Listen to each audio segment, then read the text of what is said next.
Hello and welcome to a brand new episode of a CEO's Guide to Your Startup Journey. Vikas, the CEO of Crayon Software Experts, will highlight tips and time tested tactics to navigate through difficult decisions for a startup in its growth phase. Welcome, Vikas. Thank you for being here with us today. Hi, Supriya. How are you doing? I'm good, Vikas. Hope you're doing well as well. I'm very well. Thank you. That's good to know, Vikas.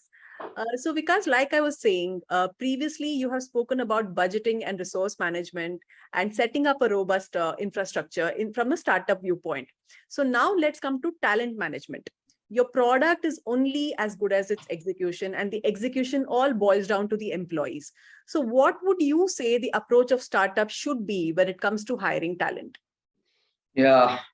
So whenever I've been asked this question and they've been asked me, I've been asked what's important for a startup, right? I mean, there are two things that are always very important. Actually, three things. But the first thing that always comes to mind is your people. What's your team going to be like? And in cases and episodes where you are able to get the right people on the bus, as they say, then you are on course, right? It's well begun, a job well begun.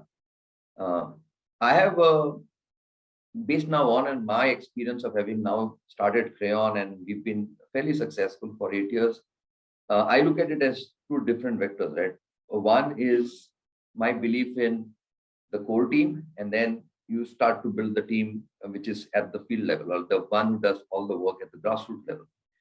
And I think when I look at how do you start the entire hiring process, my recommendation to everybody would be to say that you first identify the core. You first go build and you hire the core. I think that's super critical, because in this journey, as you start building your entire startup and you start looking at doing business and talking to various stakeholders in the entire ecosystem, at times you can feel very lonely.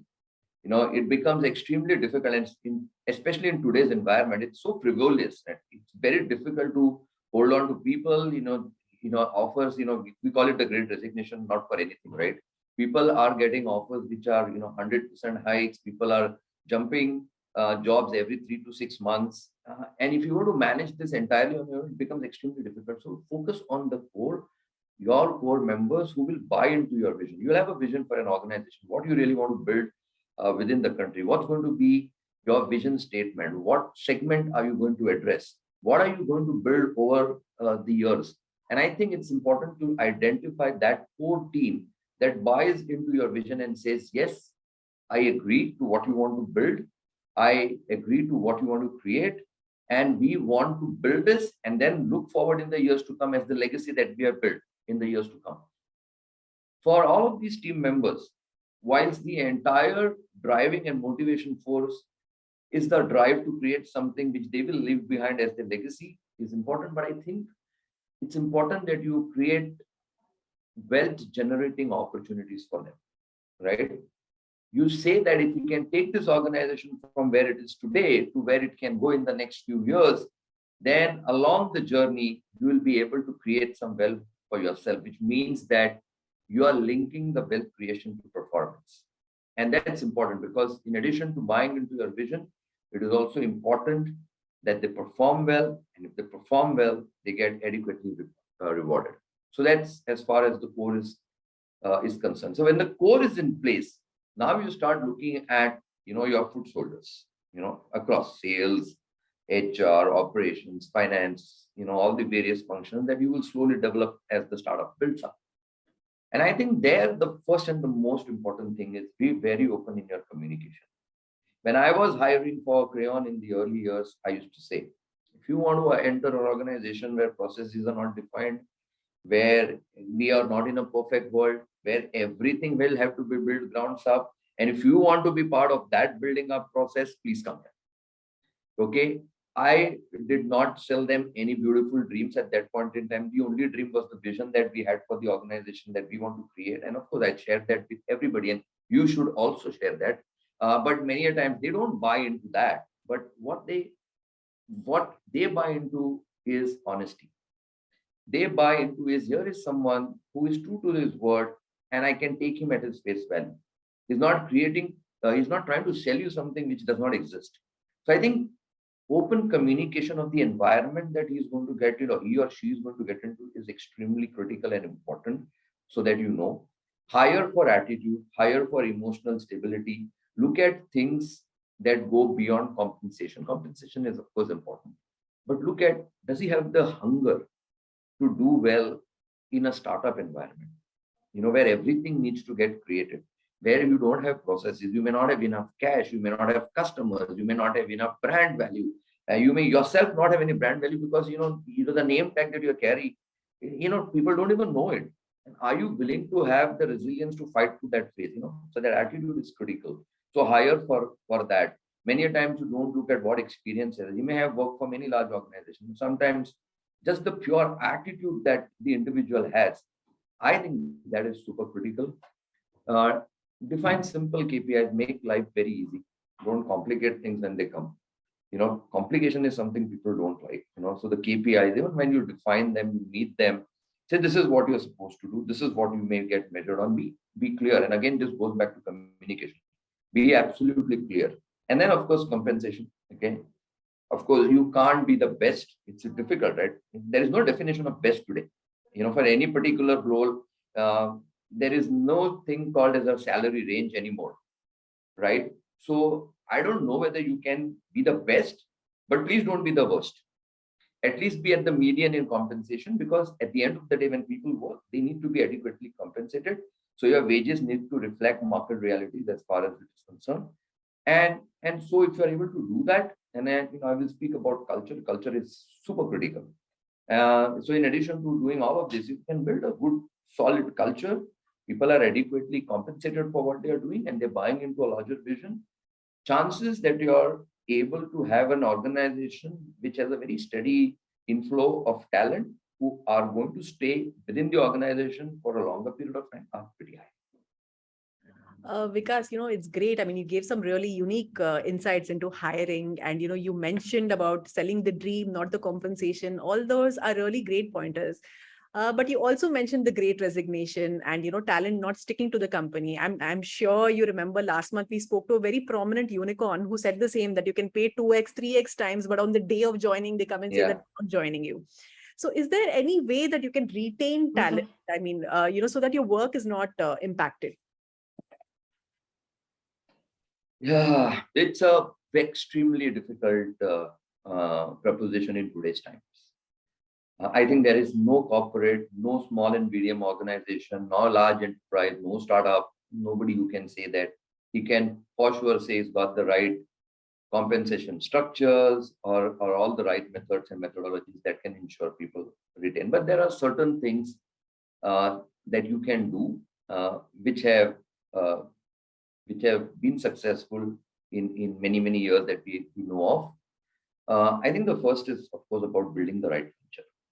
Okay, people need to identify with the organization that they work for. There has to be a sense of purpose that flows through an organization. That purpose could be anything. That purpose could be solving one big problem that is existing in the healthcare industry, for example, or it could be using technology to alleviate the pain of so many other needy people, doing CSR activities. It could be, it could just be that my culture is a very aggressive culture. I want aggressive sales guy.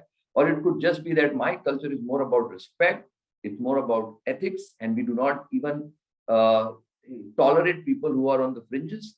So we will have a culture. Right? And that culture, and I'm not saying that there is one standard template for a culture, but the culture needs to identify you with something. Most of that should be a sense of purpose, that employees, when they come to a particular organization, say, I come to this because this organization spells this sense of purpose. This is their culture, and I associate to that. You have to hire in a fitment to that culture. You can't say, my culture is something else, but I'm hiring something, right? I mean, sometimes when you become desperate for people, you say, I don't really care. Leke aao yaar, bring them in, we'll figure out later.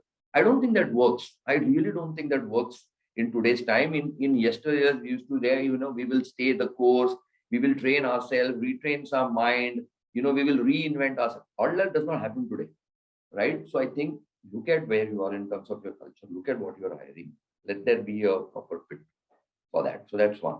I think today's generation, and when we look at people today, I think they value flexibility a lot. Okay, back again to culture. Now, the culture could be of respect, it could be of empowerment, it could be of teamwork, all of that. So, culture is important, right? Second is flexibility, right? We talk about hybrid, we talk about work from home, we talk about different ways in which we can support you, support your children or your families, and so on and so forth. And I think it's becoming a very important parameter of retention today. If you do not have flexibility within the policies that you have for your organization, most often than not, your future prospective existing employees are not going to view you very favorably.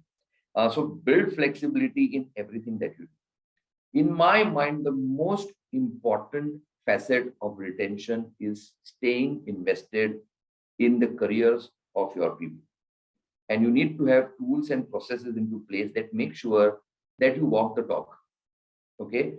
It's in the dialogue that you do with your people, it should come out that it is all about them and it is not about you. So it can mean training, skilling, reskilling, but more often than not, and the practice that I follow is we look at, okay, you have come and joined this organization. What do you really want to become in the next 3 years, 5 years?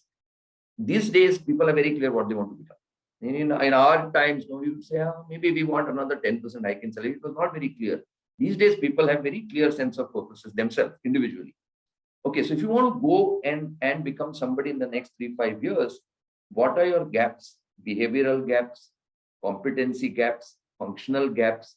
What is it that you need to do? So we look at all of those things, that these are your current gaps that could become a possible hindrance for you to reach where you want to reach in the next 5 years. So hence what we do is we start building a development plan so that we can work on those gaps that are. That gap could be just basic mentoring. That gap could be fulfilled by having a personal coach, doing some training, doing some cross-functional projects, doing a job rotation, taking stretch assignments, could be many things. And we go through and we build a template that says, right, if you want to be somebody in the next 3 to 5 years and these are your gaps, this is what we should do as an organization. This is your plan to develop on your gaps. And this is the cadence that we will follow so that we are, at every single point coming and talking to each other and making sure and taking milestones on how you are doing and how you are progressing. I think the moment you start investing your time and effort, in addition to, of course, money for your employees, I think is one of the most powerful tools that I have seen where people love to work for organizations because they are talking about me. The focus is on me and not on something else. So Vikas, you gave such unique insights into talent management. Some of them even I hadn't heard before. It was truly wonderful, especially about being invested in your employee career. I mean, as simple as it sounds, it really isn't. And I know that. That was great to know, Vikas. And thank you so much for taking time out and talking to us. I'm sure our audience will appreciate everything that you had to say. We appreciate everything that you had to say. It was a pleasure talking to you. Thank you so much. I do hope that something that I've spoke is of value to somebody out there. I think the purpose would have been solved. I have no doubt about that. It will definitely be of value. Thank you so much, Vikas. Thank you, Supreme. Thank you.